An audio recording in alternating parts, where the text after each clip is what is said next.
up, neighbor?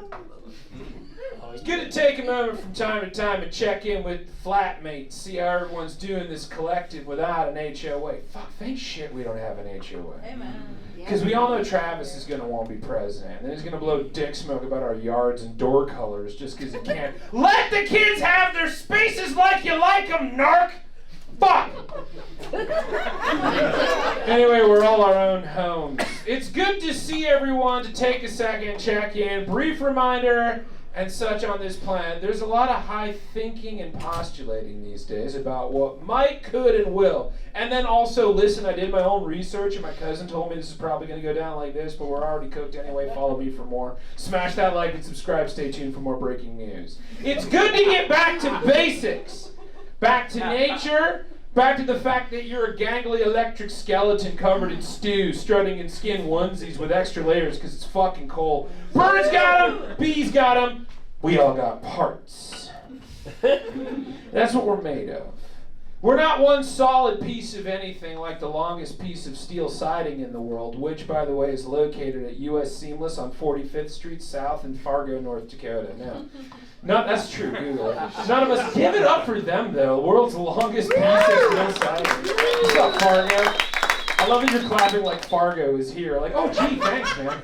None of us are like that.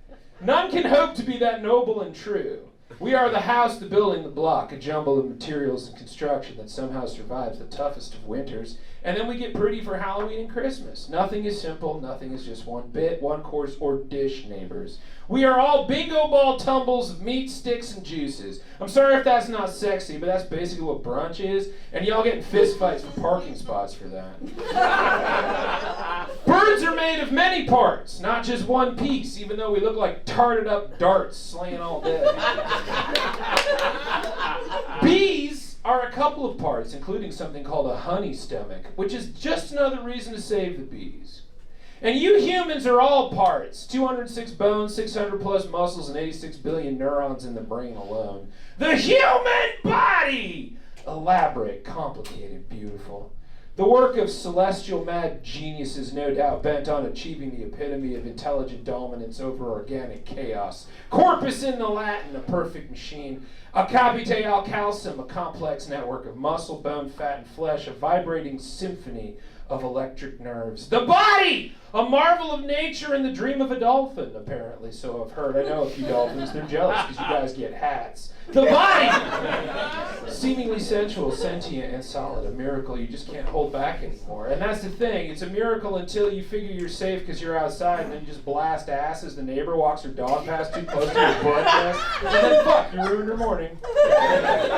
Since the dawn of the fire, the human body has been worshipped as a sculpture of the gods while simultaneously being laughed at as the awkward meat trumpet that it is. Wind, fluids, noises, and smells firing from every pore, but the closer you get. From a distance, it's a moving poem. Get up on it. It's a hairy joke machine.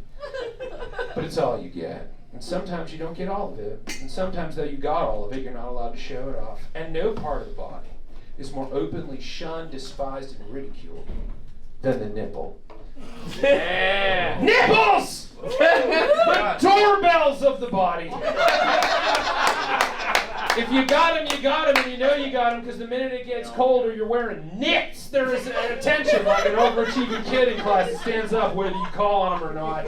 So eager are these hot little electric electrodes that I bet you're nervous. Yours is waking up right now just because we're talking about it. They come in all sizes, shapes, and colors, prominent sensitivity and location. Some got them in the front, some got them on the side, some are around, some poke out, some poke in, some are stars, some have none upon theirs, and some people got back nipples. Nature never goes to Micro Center, she just puts shit wherever she wants. She gives a fuck about aesthetics, that's what TV is. Anyway, nipples! You call them teats, pappies, duggies, puppies, headlights, and pokies. The French say titan, or tatine. But that's the kind of bottles which proves they're the perfect kind of design, because you kind of had to change them. That's a trusted brand. The Germans call them Brustwasser, and isn't that just so German? To take a delicate, sensitive chest valve and name it like a fucking monster truck. The nipple comes in two parts. The nipple, that's the pokey part, and then the areola, that's the roundy pool that the nipple chills out in, which sometimes, why did somebody, areola? Did that just occur to you? Were you like, hey dude, you got some big areolas. You're like, the fuck does that mean? And I figured it out. And then sometimes you get these little bumps, which some people think are weird, but it's actually something called Montgomery glands, and they're just there to keep things smooth, so get over it. They're for your protection. Otherwise, you'll be raw dog in sweaters, and if you ever had to tape them, you know that's not a dog you want to raw. It's like having two pain buttons on a chest plate, but they're broken. And they can't stop firing off, like making a Clive Barker-esque EDM show. Pain! The body is a nightmare. The word nipple comes from the old word neb, which is Old English word for beak noise, or nose. So basically an Old English person saw nipples and went, chest noses! And the other guy was like, yeah, I couldn't say it any better myself. That's how it started. There you go. That's history. Don't ever let go. The primary function of these mammalian perky bosom caps is to get the breast milk to whatever tiny version of the species is rooting to nurse. Cows have them on their udders, call them teats. And you can have up to 16 milk shooters, so just thank your bikini line you're not a cow. Also, be thankful you were not born a platypus, for a variety of reasons. One of which is that they have to sweat milk out of their pores, which makes platypus sauna super awkward, just FYI in case you ever get invited. Whales don't have the mouth structure to get the milk from their mom, so their mom has to physically fire the milk at them, which technically makes a whale's body structure a Gundam mech, which is a fucking boss.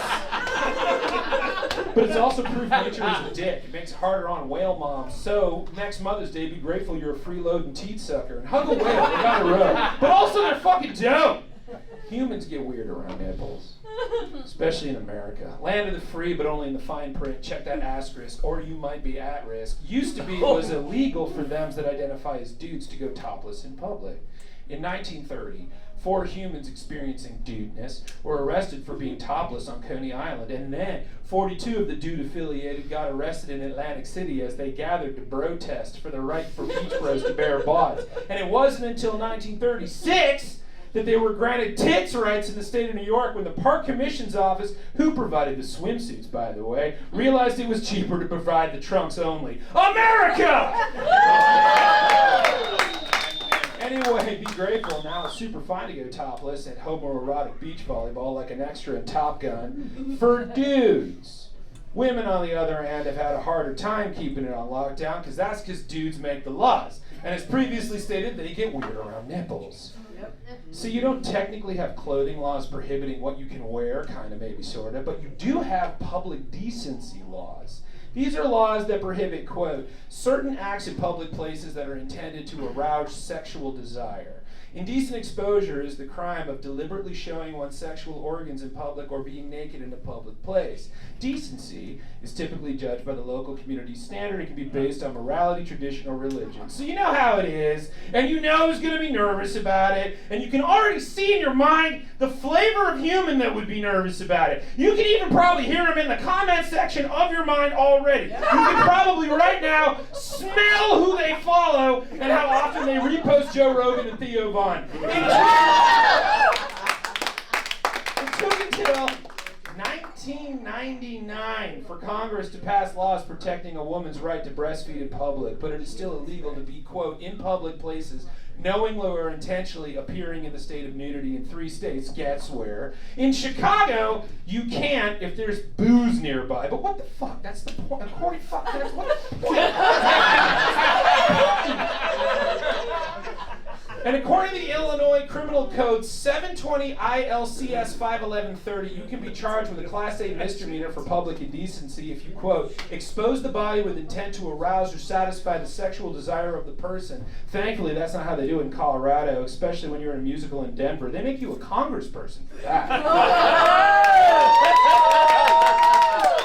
On January 22nd, 2015, Chicago city officials dismissed a federal topless lawsuit and defended the, quote, indecency ordinance, citing that, quote, nudity is not protected expression under the Constitution, and that female breasts are considered erogenous in a way that male breasts are not. In Louisiana, a woman can face 3 years in jail and a $2,500 fine if their, quote, female breast nipples are in public places or a place open to public view with the intent of arousing sexual desire or which appeals to the prurient interest or is patently offensive. And in Delaware, a woman can get arrested if they expose their breasts, quote, under circumstances that she knows her conduct will likely cause affront or alarm. Which, I mean, it sounds like a personal problem. It's like if you're jogging and you accidentally see a boob in the wild, I feel like that's on you not to be alarmed. In fact, I think you're supposed to make noise and cover your food. Luckily, there are women fighting against that through a campaign called Free the Nipple. In 2014, Lena Esco, Rumor Willis, Chelsea Handler, and Rihanna shared topless images of themselves on Twitter and Instagram back when it was Twitter with the hashtag Free the Nipple for topless equality. September 15th, English model and actor Naomi Campbell instituted a pic of herself topless as a plug for a Garage magazine, and it didn't even last a day on Instagram, which prohibits, quote, uncovered female nipples except in breastfeeding, mastectomies, medical health, or an act of protest under contest. But if it's cool to be naked riding a clam in a painting, why isn't it cool hanging two on a ski-doo? Because human nipples still freak humans out. In 2022, Florence Pugh got body shamed wearing her fit at a Valentino show. Quote, we become so terrified of the human body that we can't even look at my two little cute nipples behind a fabric in a way that isn't sexual. If you got 'em, humans. There's no way around it. Which brings me to my point.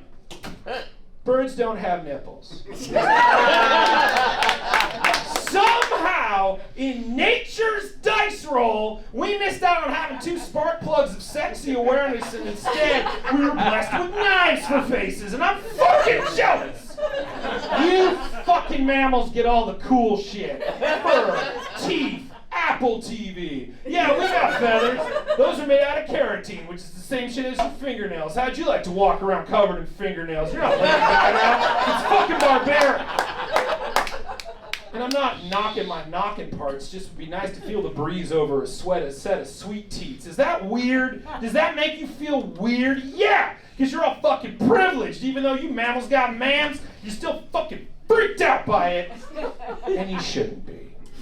Your bodies are part of the ancient and hilarious nature of this planet. And the fact that that means you're not special freaks you out. So get over it and take your shirt off. Because you were born with a complex, once-in-a-lifetime network of nerves, bones, fat, muscle, and hair. And it's elaborate and complicated, beautiful and hilarious. Stop being weird. Everyone's got nipples, except for me and the fucking platypuses. Thank you so much. Good night.